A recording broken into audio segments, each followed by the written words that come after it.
Karen's sisters invited 100 to a wedding on my land, so I let my goats feast on their floral decor.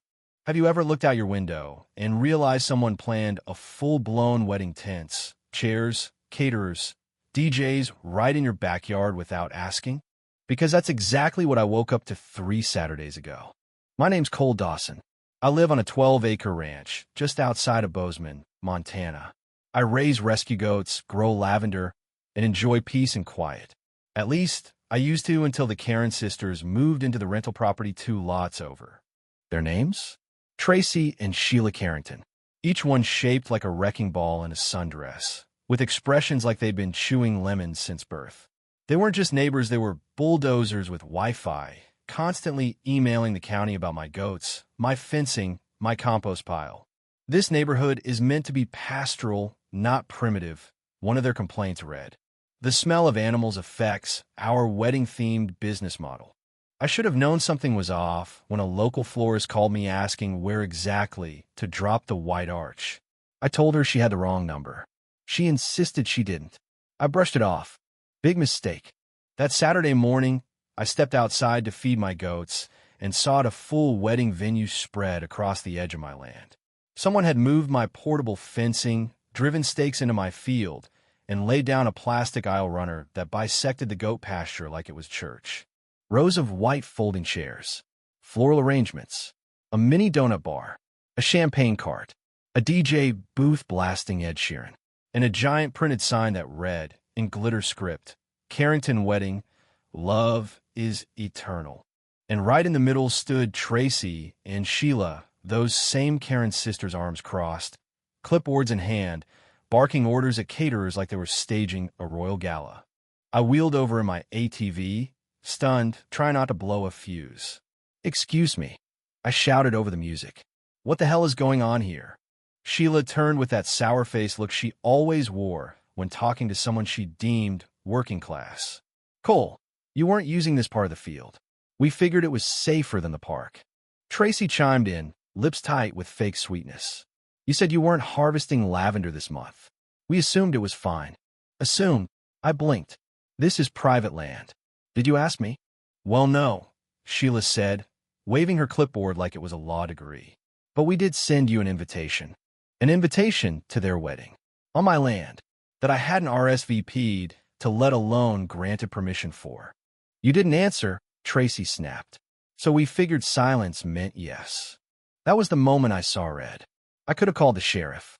I could have screamed, threatened, ranted, but instead, I smiled, because I had another plan. I backed up the ATV slowly. Then I opened the back pasture gate, the one that led to the main field. The one holding back 33 goats who'd been eyeballing those flowers like it was Sunday brunch. You know what happens when you mix goats with roses and soft cheese platters? Justice. That's what. They bolted like furry missiles. One leapt straight into the donut bar.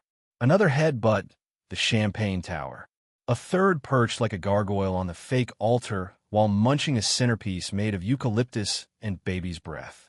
The guests hadn't even arrived yet. Tracy screamed first. "What are these creatures doing?" as 2 goats chewed her veil off the side tent. Sheila chased one, trying to salvage the monogram napkins. "You can't do this," she shrieked. "This is sabotage." "Nope," I said, pulling up my phone. "This is trespassing. I've got 6 cameras rolling and your entire floral invoice laid out on my land without a single written agreement." Twist number 1? The goat that destroyed the altar? His name is Deputy, because he's technically an honorary emotional support animal with certification and once registered. Montana law protects him like a service dog under agricultural ordinances. "Hope you didn't plan to sue," I added, "'cause Deputy here's got more rights on this property than you do." But it wasn't over yet. Just as Tracy was trying to salvage the cake, a $900 4-tier tower that now had hoof prints in the frosting, twist number 2, dropped. A silver SUV screeched into the dirt lot. Out popped a furious middle-aged man in a 3-piece suit. "What is going on, Tracy?" he yelled.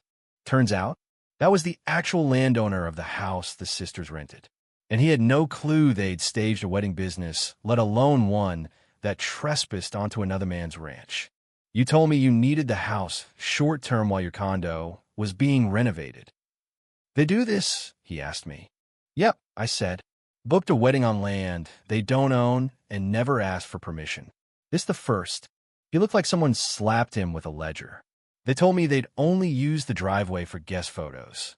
Two goats headbutt each other near the donut bar, and I swear on my boots the man pulled out a lease and started tearing it up on the spot.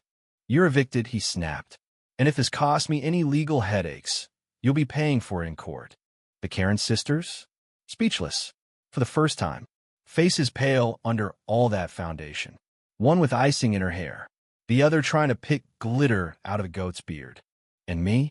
I just turned on my Bluetooth speaker and played Old Town Road as the goats did what they do best, turned injustice into compost.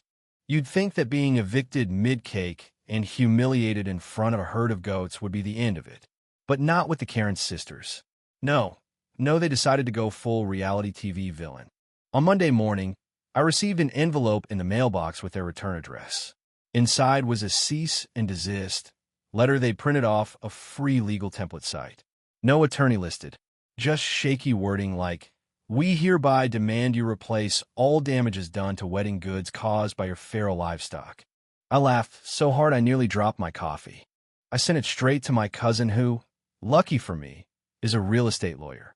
He drafted a 4-page response that basically said, in legal speak, you squatted your event on private land, got goat bombed, and now you want sympathy? Cute. But here's where karma showed up in boots.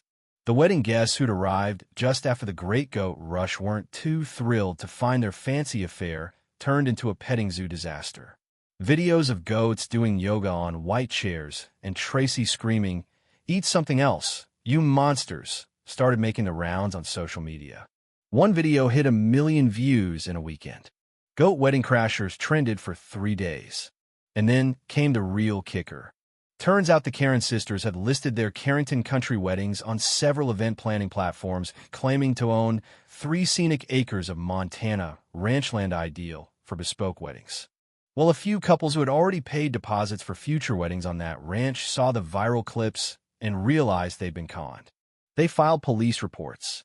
The sheriff called me personally and asked if I could confirm whether Tracy or Sheila owned or leased any acreage on my land.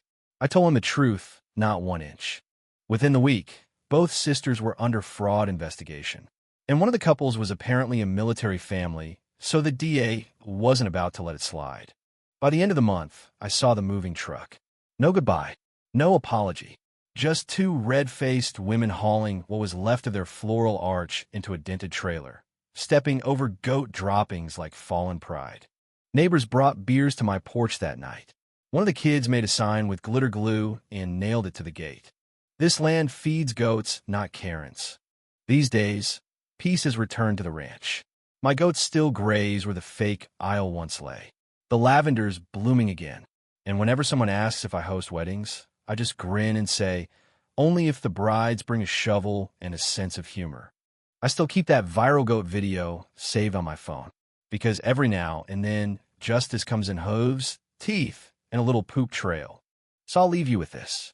If someone crashes your land with 100 uninvited guests and roses you never agreed to grow, is it wrong to let your goats throw the party instead?